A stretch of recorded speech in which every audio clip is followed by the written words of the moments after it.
السلام علیکم۔ میرے دوست نے میری خوشیوں کی خاطر اپنی زندگی قربان کر دی۔ اس نے ایسا کیوں کیا؟ آئیے جانتے ہیں۔ اس سے پہلے ہمارے چینل سیدہ وائس کو آپ سبسکرائب کر دیں اور ویڈیوز کے نوٹیفیکیشن حاصل کرنے کے لیے بیل کو دبا دیں۔ پھر دیکھتے ہی دیکھتے وہ میری آنکھوں سے اوجھل ہو گیا اور اس دن کے بعد اب تک وہ مجھے نظر نہیں آیا۔ لیکن حیا، اس دن کے بعد وہ مجھے بھولا ہی نہیں۔ اس کی شہد رنگ آنکھیں، اس کا مجھے مسکرا کر سوری کہنا اور پھر اچانک میرے سامنے سے ہٹ جانا اور دیکھتے ہی دیکھتے میری نظروں سے اوجھل ہو جانا، وہ سارا منظر بار بار میری آنکھوں کے سامنے نمایاں ہوتا رہتا ہے۔ میں گھر آ گئی اور وہ بھی اپنے گھر چلی گئی۔ میں کچن میں امی کے لیے چائے بنا رہی تھی جب اچانک مجھے گل کی باتیں یاد آنے لگی۔ پہلی نظر میں بھی بھلا کوئی پیار ہوتا ہے؟ میں نے خود اپنے آپ سے کہتے ہوئے سوچا اور نہ چاہتے ہوئے بھی شیلف سے اپنا موبائل اٹھا کر گل کے لیے میسج ٹائپ کرنے لگی۔ گل، کیا پہلی بار دیکھتے ہی تمہیں اس سے محبت ہو گئی؟ حیا، نہ جانے کیوں اس کی شہد رنگ آنکھیں، اس کا مسکراتا ہوا چہرہ دیکھ کر مجھے یہ احساس کیوں نہیں ہوا کہ میں نے اس کو پہلی بار دیکھا ہے۔ اس کو دیکھ کر میرے دل میں ایک خواہش جاگی کہ میں ہر روز اس کی آنکھوں کو دیکھوں۔ حیا، کبھی کبھی ہم کسی کو پہلی بار ضرور دیکھتے ہیں لیکن آخری بار نہیں۔ اس نے مزید کچھ لکھا تھا لیکن امی کی آواز نے مجھے چونکا دیا۔ میں نے فون رکھ دیا اور یہ کہہ کر باہر نکل گئی، بے وقوف لڑکی ہے، نہ جانے کس سے محبت کر بیٹھی ہے۔ پھر میں ایک دن ایک چھوٹے سے تالاب کے پاس مچھلیوں کو دیکھ رہی تھی، رنگ برنگی خوبصورت سی مچھلیاں۔ میں نے ایک سرخ رنگ کی مچھلی کو پکڑنے کے لیے ہاتھ پانی میں ڈالا اور مچھلی میرے ہاتھ سے پھسل گئی۔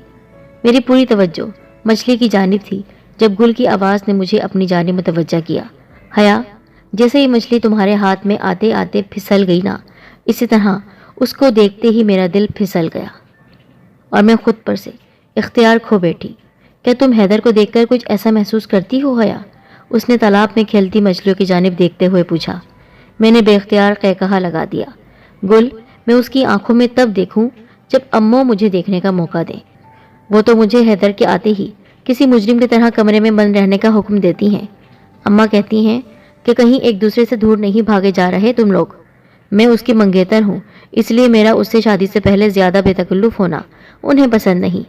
میں مزید بولنا چاہتی تھی لیکن اس کی دھیمی آواز میں کہی گئی بات نے مجھے خاموش کروا دیا۔ حیا، تم بہت خوش قسمت ہو، تمہیں وہ بن مانگے مل گیا ہے جو بہت سے لوگوں کو منتوں مرادوں کے بعد بھی نہیں ملتا۔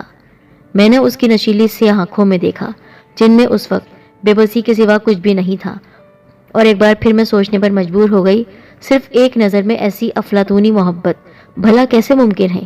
وہ بھی گل جیسی پاگل لڑکی کو جسے محبت کی الف بے کا اندازہ تک نہیں ہے، جو صرف بولنا ہنسنا جانتی تھی، آج اتنی خاموش، اس کی آنکھوں میں اتنی نمی۔ میں اس کو بس دیکھتی ہی رہ گئی۔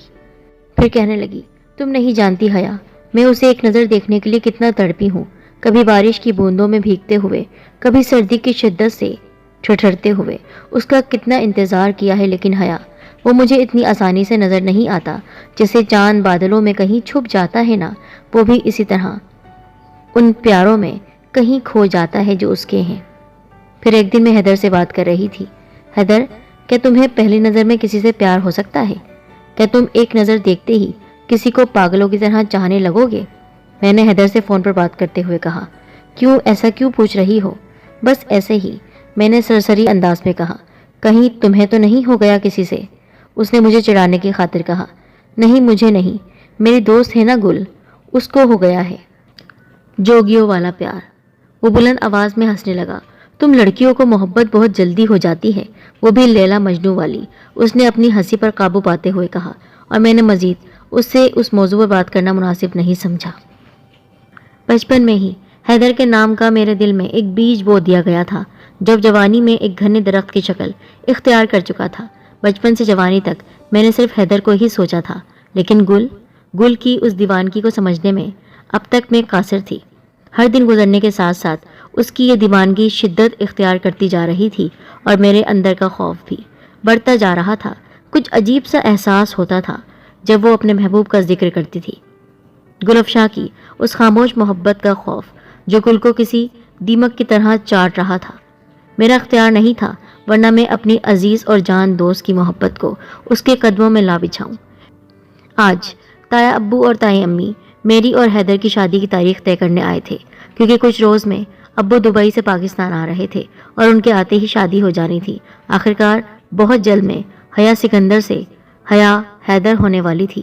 میری زندگی کی سب سے بڑی خواہش پوری ہونے کا وقت نزدیک آ رہا تھا اور میں بے انتہا خوش تھی۔ میں اپنی خوشی گل سے شیئر کرنے چلی آئی۔ اب میں اور وہ ایک چھوٹی سی ندی کے کنارے بیٹھی تھی۔ اس نے اپنے ہاتھ اور پیر پانی میں ڈبو دیے۔ وہ کچھ سوچ رہی تھی۔ میں نے اسے بتایا کہ ابو کے آتے ہی میری شادی ہونے والی ہے۔ وہ سن کر بہت خوش ہوئی، لیکن گل کو دیکھ کر نہ جانے کیوں مجھے اسے کھونے کا خیال خوفزدہ کر رہا تھا۔ اس نے ندی کے کنارے بچھی گھاس پر بیٹھی ایک تتلی کو اپنے ہاتھوں میں سمو لیا، جو سردی کی وجہ سے اڑ نہیں پا رہی تھی، اور اس کے ہاتھوں میں آتے ہی دم توڑ گئی۔ اس نے اپنی ہتھیلی کو میرے چہرے کے قریب لا کر بند مٹھی کھول دی، جس میں پیلے اور سرخ رنگ کے پروں والی تتلی قید تھی۔ میں نے اس مردہ تتلی کو غور سے دیکھا اور پھر گل کو۔ کتنی نازک تھی وہ، بالکل اس تتلی کی طرح۔ حیا، دیکھو یہ تتلی اس سردی کو برداشت نہیں کر پا رہی اور دم توڑ گئی، جبکہ میرے اندر کا موسم تو باہر کے موسم سے بھی کئی گنا سرد ہے، لیکن میں تو نہیں مری۔ گل، اس کی بات سے مجھے کچھ غیر معمولی سا احساس ہوا تھا۔ میں نے اسے غور سے دیکھا۔ مجھے دیکھ کر وہ مسکرانے لگی۔ اس کی مسکراہٹ میں سوائے درد کے کچھ نہیں تھا۔ میں نے شاپنگ کے لیے جانا ہے حیدر کے ساتھ۔ امی نے بہت مشکل سے تائی امی کے کہنے پر اجازت دی ہے، اس شرط پر کہ میں تمہیں ساتھ لے کر جاؤں۔ تم چلو گی نا گل؟ میں نے التجائی انداز میں پوچھا، کیونکہ اس کے موڈ کا کچھ پتہ نہیں چلتا تھا۔ چلو ٹھیک ہے، میں چلوں گی۔ شاپنگ تو ہم نے کر لی تھی۔ حیدر اور گل میرے ساتھ تھے، لیکن میں اس کو دیکھ رہی تھی، وہ کافی چپ تھی اور گاڑی سے اتری بھی نہیں تھی۔ میں نے اور حیدر نے اکیلے شاپنگ کی۔ خیر، اس بات کو میں نے نظر انداز کر دیا۔ دوسرے دن اس سے میں نے پوچھا، تم نے اس کو دوبارہ دیکھا یا نہیں؟ اس کی گہری سیاہ نشیلی آنکھوں میں دیکھتے ہوئے میں نے پوچھا تھا۔ دیکھا تھا۔ کب؟ کل۔ اور سوچا کہ کاش آج مجھے وہ نظر نہ آتا۔ وہ مایوسی سے بولی، کل کس وقت؟ کل تو ہم شاپنگ کرنے گئے تھے۔ تم اور حیدر جب شاپنگ کر رہے تھے، اس کو میں نے شاپنگ مال میں دیکھا تھا۔ اس نے اپنے ہاتھ میں پہنی ہوئی رنگ کو گھماتے ہوئے کہا، تو تم نے مجھے اس وقت کیوں نہیں بتایا؟ اور تم نے اس کے پاس جا کر اس کو روکا کیوں نہیں؟ اس سے بات کیوں نہیں کی؟ میں نے ایک ہی سانس میں اتنے سوال کر ڈالے کہ وہ مجھے دیکھ کر مسکرانے لگی۔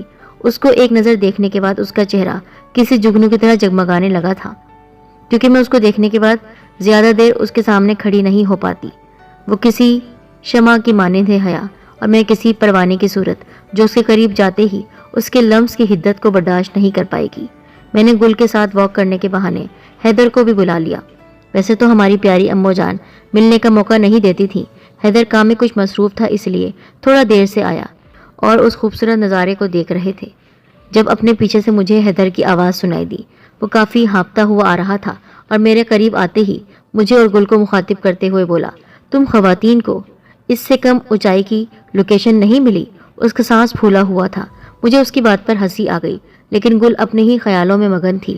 وہ ایک بڑے سے پتھر پر بیٹھ کر اپنی پھولی ہوئی سانسوں پر قابو پانے لگا اور میں گل کے قریب جا کر کھڑی ہو گئی۔ جاؤ اس کے پاس جا کر بیٹھو، اس سے باتیں کرو، اس نے اپنی نظر سامنے پہاڑوں پر جماتے ہوئے کہا۔ میں نے ایک نظر اس کی جانب دیکھا اور واپس حیدر کی طرف مڑنے لگی تو وہ ہم دونوں کے قریب آ کر کھڑا ہو گیا۔ گل اس کو اپنے قریب کھڑا دیکھ کر ایک قدم دور ہوئی تھی۔ حیدر صاحب، اگر آپ کو حیا نہ ملی تو آپ کیا کریں گے؟ وہ پہلی بار حیدر سے مخاطب ہوئی تھی، ورنہ وہ مردوں سے یوں مخاطب نہیں ہوتی تھی۔ حیدر نے پہلے ایک نظر اسے غور سے دیکھا اور پھر مسکرا کر بولا، اس پہاڑ سے کود کر اپنی جان دے دوں گا۔ یقیناً اس نے مذاق میں ایسا کہا تھا، کیونکہ ہم جانتے تھے کہ ہم دونوں ایک دوسرے کے لیے ہی ہیں اور ہمیں کوئی جدا نہیں کر پائے گا۔ اور اگر وہ تمہیں نہ ملا تو تم کیا کرو گی گل؟ میں نے بس یوں ہی اس کا سوال اس سے بھی کر لیا۔ میں اس پہاڑ سے سچ میں کود جاؤں گی تو کود کر دکھاؤ، حیدر نے بھووں کو اچکا کر کہا۔ ایک، دو اور تیسرے لمحے وہ ان پہاڑوں میں ہمیشہ کے لیے کھو جاتی اگر حیدر اس کا ہاتھ تھام کر اسے کودنے سے نہ بچاتا۔ تم سچ میں پاگل ہو گئی ہو، اگر تم گر جاتی تو کیا ہوتا؟ حیدر بے یقینی سے خاموش کھڑا اس کا چہرہ دیکھ رہا تھا، جہاں موت کا کوئی خوف نظر نہیں آ رہا تھا، بلکہ وہ مسکرا رہی تھی۔ 2 دن پہلے ابو دبئی سے واپس آئے۔ میں بہت خوش تھی۔ انتظار کی گھڑیاں آخرکار ختم ہو چکی تھی۔ آج میری مہندی کی رسم تھی